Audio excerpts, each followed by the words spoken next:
Un mois de juillet marqué par l'installation des maires élus au second tour. Joséphine Coleman-Berger reste à la tête de Plaisir, Alexandra Rosetti de Voisins-le-Bretonneux. La Verrière, Trappes, les Clés-sous-Bois et Villepreux sont dirigés par de nouveaux édiles. Jean-Michel Fourgous est réélu président de Saint-Quentin en Yvelines. Un état d'esprit, je dirais, de rassemblement de tous les élus. On sent quand même même une évolution. Vous voyez, c'est toute une histoire, cette agglomération qui monte en puissance.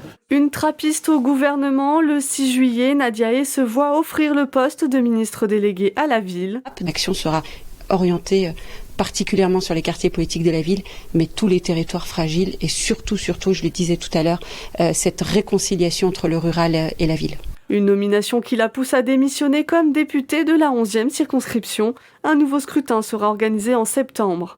40 millions de masques pour les personnes précaires. 5 centres du groupe La Poste étaient en charge de la logistique. Il ne saurait y avoir le moindre obstacle financier pour que les Français puissent se protéger. Les vacances ont été apprenantes pour plus de 25 000 jeunes, dont la moitié en éducation prioritaire. Et on les a doublés grâce au volontariat des chefs d'établissement, grâce au volontariat des enseignants qui ont pensé qu'il était souhaitable pour leurs élèves de pouvoir proposer un programme de renforcement. Clap de fin pour le Summer Camp, 10 jours de découverte au métier du numérique à Saint-Quentin en Yvelines pour une cinquantaine de jeunes.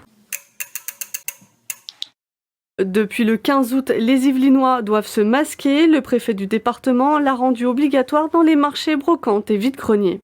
39 000 mètres carrés, une quarantaine de boutiques et restaurants. Après 3 ans de travaux, le centre commercial Mon Grand Plaisir a ouvert ses portes au public le 27 août.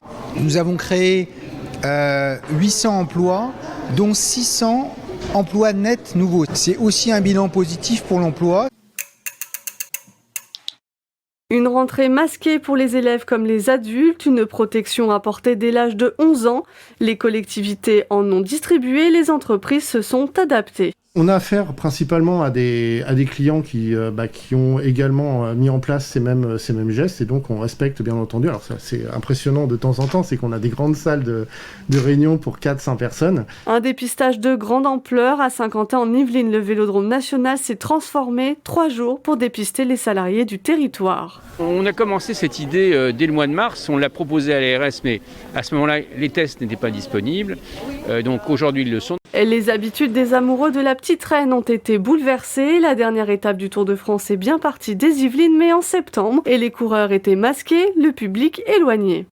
Une nouvelle étape majeure dans la construction du centre aqualudique de Morpa et Elancourt. Le 21 septembre dernier, le permis de construire était signé. L'ouverture au public est prévue pour 2022. Un retour au duel droite-gauche, le second tour de la législative partielle de la 11e circonscription a vu gagner le candidat Les Républicains. Une grande émotion, une grande fierté d'abord pour l'ampleur du résultat, malgré une faible participation. Philippe Benassaya qui démissionne de son poste de maire de Bois d'Arcy quelques jours plus tard.